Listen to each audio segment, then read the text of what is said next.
Todas as nações. E o tema da nossa aula hoje é o vegetarianismo pela Kabbalah. Para isso, nós precisamos fazer um retrospecto, desde a criação do mundo. Deus criou o mundo para ele ser elevado espiritualmente. Por isso que na conclusão da narrativa do Gênesis, quando entra o Shabat, está escrito Asher bara Elohim la'asot, que Deus criou para fazer. Deus criou para fazer, deveria estar escrito no texto bíblico, Deus criou e fez. O que significa criar para fazer? Deus criou o mundo não totalmente pronto, pelo menos não no aspecto espiritual. Deus criou o universo físico e material de forma que ele possa ser elevado espiritualmente e aperfeiçoado. A matéria é o reflexo do espírito. A matéria sem o lado espiritual da vida, ou sem os infinitos mundos espirituais que acabam se desencadeando num processo contínuo até gradativamente surgirem parâmetros como tempo, espaço, matéria, energia, etc., todo reflexo da realidade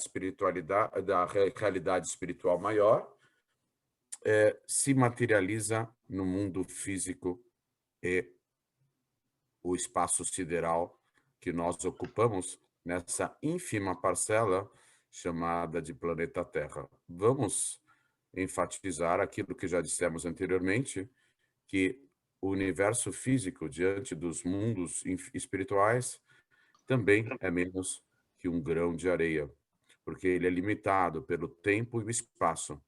E os mundos espirituais já não têm mais esses parâmetros limitantes. Deus criou o universo para que ele seja elevado espiritualmente. E ele criou basicamente 4 reinos, 4 espécies de criaturas dentro da criação. A primeira delas é o reino mineral. O reino mineral compõe 2 trilhões de galáxias e 4 trilhões de estrelas e planetas. O reino mineral compõe a maior parte da massa do universo, que é resumida numa fórmula química bem simples, numa nomenclatura H2O. Segundo a Torá, a maior parte do universo é água. Assim como a maior parte do planeta Terra é água. Assim como a maior parte do corpo humano é água. E como é a água que compõe a maior parte do universo, é em formato de gelo. Já comentamos aqui, sem nos desviarmos muito do assunto, que em 1915 caiu um meteorito na Sibéria, um meteorito que fez um rombo do tamanho do mundo, parecia um precipício, uma cratera. Ele tinha 60 mil toneladas. Ele era uma casquinha ínfima da cauda de um cometa. Essa casquinha ínfima, que tinha 60 mil toneladas, era composta de H2O, gelo, água em formato de gelo. Há uma região do sistema solar, eu acho que é entre Júpiter e Saturno, eu acho que é isso, ou entre Mercúrio e Sol seria muito próximo, eu preciso pesquisar, que tem mais de 1 bilhão de cometas, sendo que a casquinha ínfima, assim, uma raspadinha, assim, um tequinho de nada, foi um meteorito de 60 mil toneladas que abriu uma cratera enorme em 1915 na Sibéria e que esse meteorito era composto de H2O, água congelada. Por isso está escrito na criação do mundo que Deus criou as águas de cima e as águas de baixo, e no meio ele criou o firmamento. E as águas de cima, pela linguagem da Bíblia, do versículo, tem uma construção gramatical que dá a entender que a água de cima é muito maior que a água de baixo. A água de cima é que compõe a maior parte do universo, H2O, água. Muito bem. Voltando ao nosso assunto. Então, os reinos foram criados, tem o mineral, depois tem o vegetal, que ele ainda se mexe, mas uma velocidade bem lenta, que não é perceptível pelo olho humano, o vegetal, mas que tem poucas, ainda os processos metabólicos são mais simples, se bem que tem os vários ramos do reino vegetal, até a árvore, que é o mais complexo. Depois tem o reino animal, e o ser humano, por incrível que possa parecer, é um reino à parte. Ele é chamado no Zohar de Medaber, aquele que fala, o ser falante. Sem desmerecer os papagaios e periquitos e araras. O ser falante. Na verdade, o ser falante que tem a capacidade de verbalizar as suas ideias. Não simplesmente produzir sons, mas verbalizar as suas ideias. Então, o ser humano, ele é composto de corpo e alma. Os outros reinos, tanto animal, como vegetal, como mineral, eles também são compostos de matéria e espírito. Só que o espírito, a espiritualidade dos outros reinos, ela existe, mas ela não tem parâmetro de comparação com a alma humana. A não ser raríssimas ocasiões, em caráter excepcional, que uma alma humana, Deus os livre, pode reencarnar dentro de um animal. É um sofrimento muito grande, hoje em dia não é mais comum, são histórias já de tempos idos, outras épocas. Deus, hoje em dia, ele dá um desconto, pessoal. Hoje em dia, nós somos tão fraquinhos que tem remarcação de preço, queima total, paga a primeira daqui a 45 dias, crediário, cupom, né?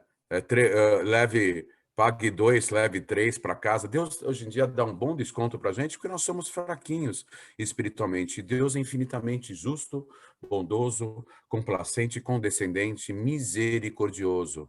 Ele tem um amor profundo e infinito por todos nós, e ele julga a pessoa de acordo com as possibilidades. Hoje em dia, o caráter circunstancial da vida embaçou totalmente, ofuscou a essência maior da nossa alma. Então, como já expliquei anteriormente, aqui nós somos 1% de essência maior e 99, ou 0,1% de essência maior e 99,9% dos problemas desde a infância. Uns têm pais, outros não têm, uns têm mãe, outros não têm. Tem muitos que se criaram sem pai nem mãe, outros se criaram com pai e com a mãe meio diferentes, etc. E às vezes tem pai e mãe, mas passaram por muitas dificuldades. A vida nos impõe desde o berço, desde o lar. Eu, por exemplo, o meu pai faleceu quando eu tinha 4 meses de idade. Por mais que aparentemente no mundo das aparências eu me apresente aqui como equilibrado, eu não sou tão equilibrado assim, não. É, faltou na minha formação. Minha mãe faleceu com 90 anos, meu pai faleceu com 45 anos, com um ataque cardíaco dentro de um avião a caminho de Israel. Ele acabou falecendo em Paris. Eu tinha 4 meses de idade. É claro que na minha formação e no meu caráter e na minha personalidade há muitas falhas decorrentes da ausência do meu pai. É claro, isso ocorre com todo mundo, indiscriminadamente, indistintamente. Muito bem. Deus criou o mundo para que ele fosse elevado, e o ser humano eleva todos os outros reinos, como ocorria no templo. Havia lá as oferendas dos sacrifícios, que eram animais, parte dos quais eram consumidos parcialmente pelos sacerdotes e pelo povo. Depois tinham oferendas vegetais e também minerais, com o sal, e também vegetais ainda, o vinho, a mineral, a água que era jogada em Sukkot, no altar, etc, etc. Mas a ideia é de que o ser humano, quando consome um alimento, ele não consome simplesmente para equilibrar os seus nutrientes.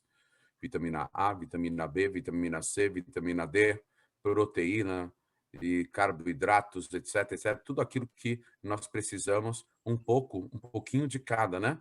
Nós não vivemos somente para nos alimentarmos. Segundo o judaísmo, comer, com perdão da palavra, não é igual ir ao banheiro. Não é igual fazer as necessidades. O ato de comer não é simplesmente uma necessidade física, é um meio de elevação da matéria. Quando um ser humano come, o alimento que ele introduz em seu metabolismo não só vai alimentá-lo fisicamente, mas vai possibilitar com que ele faça o bem, ele tenha atitudes boas e positivas e transforme esse mundo num mundo melhor. Isso é decorrente dos nutrientes que são provenientes do alimento. Então, tem uma frase de efeito que tem na Torá, não só do pão vive o homem, eu já posso falar do pão, porque já passou Pêssar, senão eu falaria da matzá. Não só do pão vive o homem, mas também do dito expresso da boca de Deus. O que quer dizer essa frase? De repente tem um texto lá, e de repente uma frase profunda assim no meio do texto. O corpo se alimenta da comida, mas a alma se alimenta da faísca divina que se encontra na comida. A alma também se alimenta do aspecto material, mas não é bem do aspecto material, da espiritualidade que está dentro do aspecto material. Então, nós estamos aqui para elevarmos o físico e o material. No começo da humanidade, o ser humano decaiu muito. O primeiro homem era uma espécie de super-homem. O nome dele não era Clark Kent, o nome dele era Adam. Superman era o Adam. A formiga que funda o formigueiro é a formiga rainha. Ela é toda especial. Ela tem um tamanho diferenciado, alguns talvez. Eu não tive oportunidade, talvez, não me lembro mais. Eu vi um salveiro no zoológico aqui de São Paulo. Alguns talvez tiveram a oportunidade de ver uma formiga rainha, mas ela é diferenciada. Quando ela vai fundar o formigueiro, ela traz dentro de sua boca o fungo e os ovos de todas as formigas que vão nascer. O fungo para alimentar as formigas e os ovos na sua boca. Ela funda o formigueiro com aquelas galerias, é uma obra arquitetônica impressionante, perfeita, divina, o formigueiro. Um detalhe, há uma proibição na Torá de fazer sofrer os animais. Há rabinos na atualidade que aprendem na Torá que pisar num formigueiro é fazer sofrer as criaturas vivas. As formigas ficam desesperadas, a menos que elas estejam criando o formigueiro dentro da nossa casa. Aí, por lei do uso capião, nós temos preferência sobre a formiga. A formiga fica lá fora e nós ficamos aqui dentro. Muito bem. Mesmo a formiga atômica. Muito bem. E então tem também a formiga rainha que funda o formigueiro, ela é totalmente diferenciada. A abelha rainha que funda a colmeia também é totalmente diferenciada. E o ser humano, o Adam, que fundou a humanidade, era um protótipo de super-homem. Se existia um super-homem na face da Terra, foi o primeiro casal do mundo, Adão e Eva, que deu origem à humanidade. Muito bem. Só que a humanidade decaiu. E a explicação mística cabalística, que havia muita luz, são chamados Orot de Tou, luz do mundo, do espanto, era muita luz e pouco utensílio, mesma coisa que energia entrando de uma hidrelétrica, alta amperagem, alta voltagem, ou então 220 no aparelho de 110. O que acontece no 110 na tomada 220 ou trifásica? O aparelho queima. Então houve uma quebra e surgiu o mundo da retificação. É um conceito místico cabalístico do Zohar. E então, aos primeiros 2000 anos, estavam ligados somente a bênçãos de Deus e o ser humano não dava nada em troca. Eles estavam no mesmo nível dos animais. Quando ocorreu o dilúvio, era a pandemia da época, o dilúvio, só que Deus os livre. A pandemia hoje em dia está com um impacto bem pesado, mas numericamente, não vamos nos basear em números, mas o número é bem pequeno. O dilúvio foi da humanidade inteira.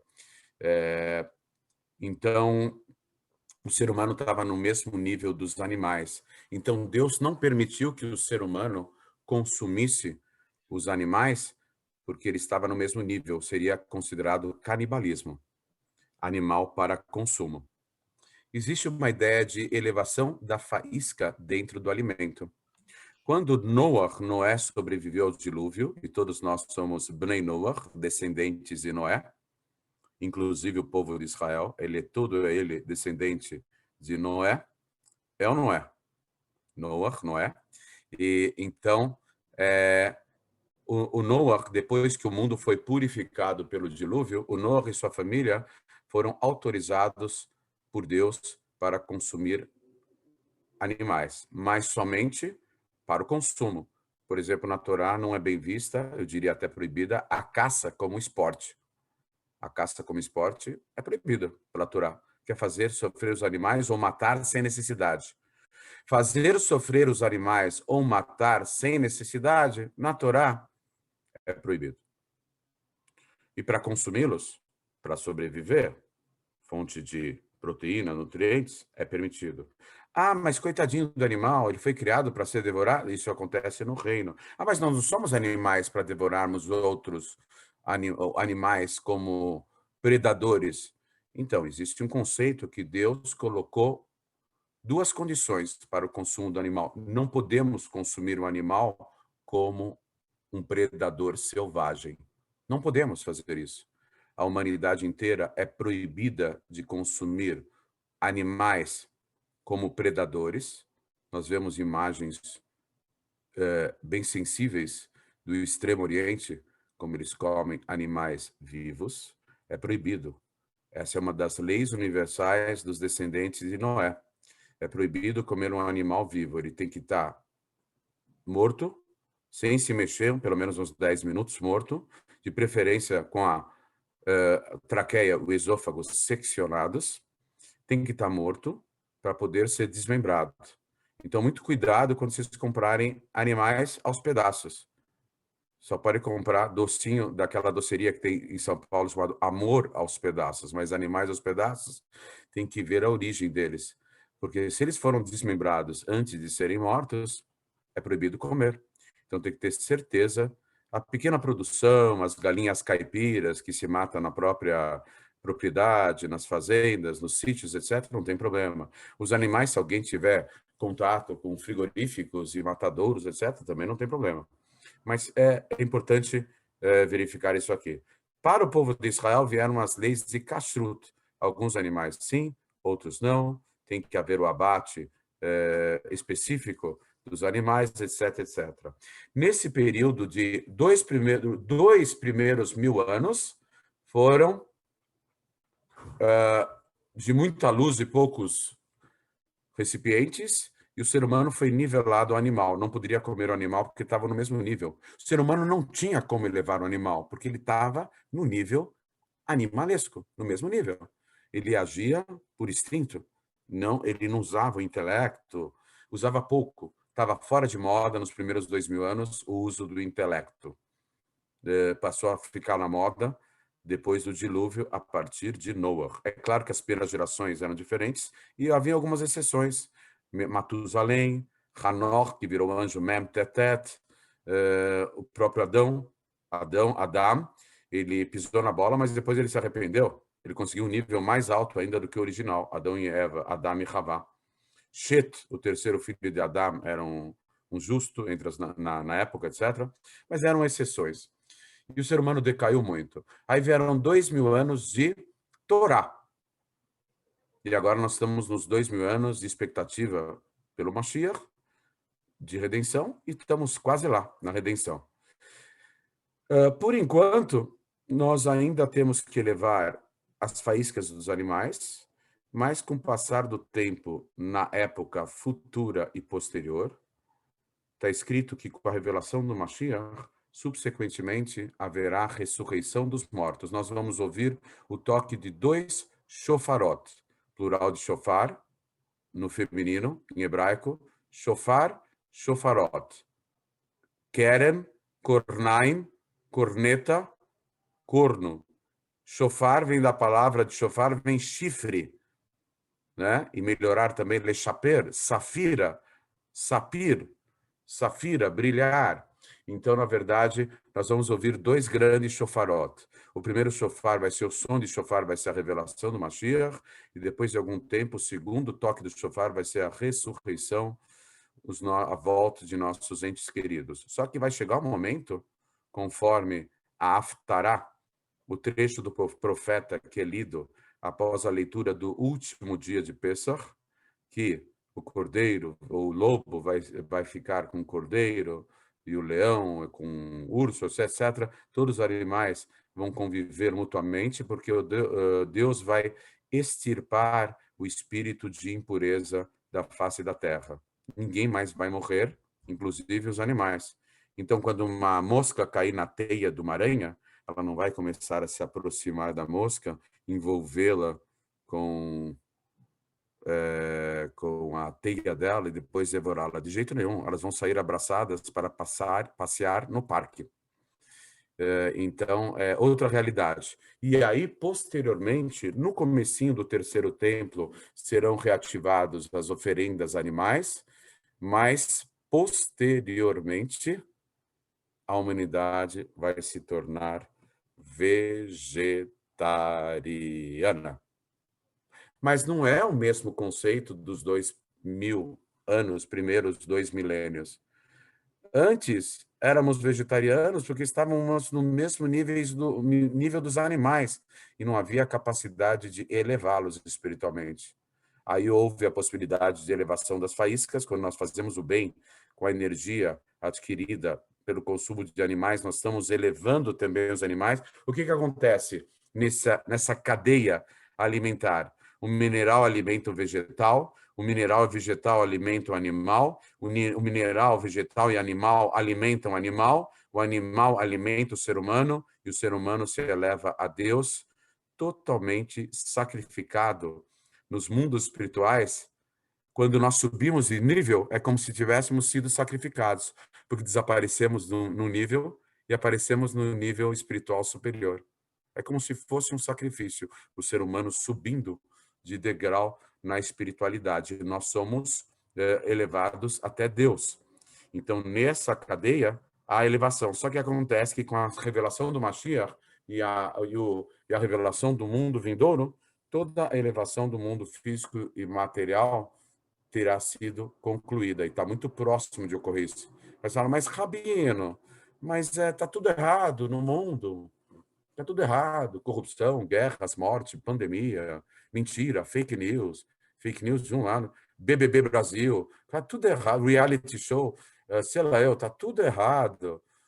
Tinha uma música antigamente, né? Tá tudo errado. Tem um cantor aí falando que o mundo, tá todo mundo louco, oba. Então, tá tudo errado. E será que e Mashiach está por aí? Então, vamos explicar aquilo que já dissemos anteriormente. O mérito e o trabalho espiritual foi assumir o caráter cumulativo de nossos ancestrais. Já passamos muitas vezes por várias reencarnações nesse mundo, que é um conceito místico, cabalístico que vem do judaísmo, e já fizemos o nosso trabalho. A espiritualidade do mundo, ela foi acumulada, e segundo o líder master da nossa geração, o Rebbe, está tudo preparado.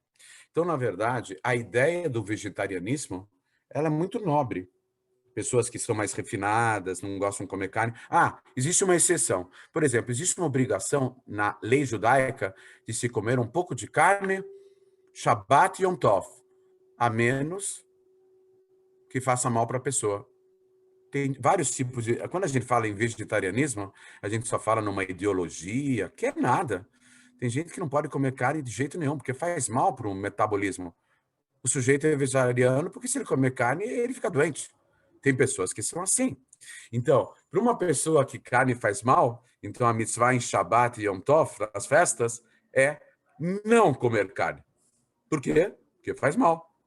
Esses dias são reservados ao prazer, não somente prazer espiritual, mas que se reflita também no prazer físico. Então, vegetarianismo para algumas pessoas é mais do que explicado. É uma opção? É. Houve grandes rabinos do passado que eram vegetarianos? Sim. É a filosofia do Lubavitch Rebbe, líder máximo da nossa geração? Não. O Rebbe cumpria com a mitzvah de comer carne, sabe em que quantidade cada Shabat? Com uma garfada. Para ele era o suficiente, uma garfada. E com essa garfada ele elevava o reino animal de 125 milhões de quilômetros quadrados do planeta Terra. Com uma garfada. Mas isso aqui é a ideologia. da Hassidut, filosofia hassídica, mística e cabalística. Mas vai chegar um momento que não vamos mais ter como elevar faíscas, porque tudo vai ter sido resolvido, e aí os animais não vão ser mais consumidos. Eles também vão viver para sempre. Não sei, eu não sei se eles vão ter a mesma eternidade dos seres humanos. Pode ser que eles venham a perecer e nascer novamente, etc, etc. Quanto a isso, eu preciso me certificar. Os seres humanos se tornarão imortais, provavelmente os animais também, porque toda a matéria existirá para sempre. Isso aqui não posso garantir com certeza, vou pesquisar mais sobre os animais, com seres humanos, com certeza.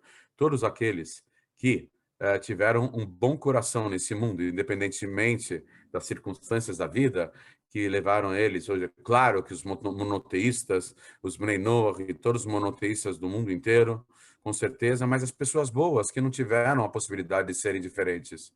Eu diria, eu sou defensor dessa ideia de que a maioria absoluta da humanidade é boa.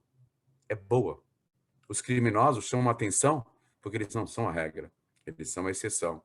E a humanidade hoje em dia é boa, a maior parte dos 7 bilhões de pessoas, por influência da irradiação espiritual do povo de Israel, que trouxe a todos os povos do mundo a ética, a moral, os bons costumes, as leis, todo o sistema jurídico, o ordenamento jurídico de todos os povos baseados na Torá. Então, segundo a mística do judaísmo, segundo a Kabbalah, já contamos aqui outras histórias, etc., a respeito, a elevação da faísca do animal é um conceito místico, racídico, cabalístico. Ah, Rabino, mas eu não como animal. Tudo bem, se ele faz mal, continue assim, você está certo. Tem aquela piada do Rabino que vai fazer um acordo entre as duas partes. Aí a primeira parte reivindicou uma coisa, o Rabino falou, você está certo. A outra parte reivindicou outra coisa e falou, você está certo. A esposa assistindo tudo, eles foram para casa e a esposa falou para o marido, não entendo o que você fez. Você deu razão para um lado, você deu razão para o outro lado. Ele olhou para a esposa e falou, você também está certo. Então ele fazia uma média lá, um meio de campo, todo mundo estava certo. Eu quero dizer o seguinte, que se comer animal faz mal, então a orientação da Kabbalah para a pessoa que o animal faz mal é não comer carne, ser vegetariano. Mas é uma exceção, porque a maioria das pessoas se compraz em comer carne, tem prazer. Então, comer carne não só pelo prazer, mas com a energia adquirida, angariada com essa carne, que é uma fonte muito rica de proteína, entre outras coisas, fazer o bem. Mas vai chegar um momento que vamos deixar de comer carne, porque nem uma mosca, nem uma formiga morrerá. Então, provavelmente será eterno. Quer dizer, a morte vai ser extirpada de toda a terra, inclusive de todos os reinos, pensando melhor, de tudo. Então, é isso que vai ocorrer, né? E, então, não vamos confundir o vegetarianismo dos 2000 milênios primeiros e o vegetarianismo que haverá futuramente. O vegetarianismo do começo era a impossibilidade de elevação espiritual. E o vegetarianismo da posteridade futuro vai ser um reflexo da conclusão do trabalho de elevação espiritual do mundo físico e material a um nível espiritual superior. Isso só vai ocorrer lá para frente. Segundo o Rebbe, meio que simultaneamente a revelação do Mashiach com a ressurreição, com a volta de nossos entes queridos. Então não vamos confundir nem eira com beira e nem alhos com bugalhos. Pessoal, nós vamos daqui a pouco clicar novamente no link e vamos abrir o espaço para perguntas, tá bom? Eu fiz assim, em poucas palavras, a explicação, mas na verdade um assunto bem mais profundo e abrangente e complexo. Só viemos aqui para dar uma ligeira pincelada. Pessoal, não esqueçam, clicar no link e vamos continuar com as perguntas. Vamos fazer aqui como se fala? Deixar o espaço aqui para as perguntas, que todos possam se manifestar de forma que possamos esclarecer as dúvidas. Ok? Mais um pouquinho e já vamos clicar novamente no link, pessoal. 32 pessoas, a guimátria, a numerologia da palavra Lef, coração.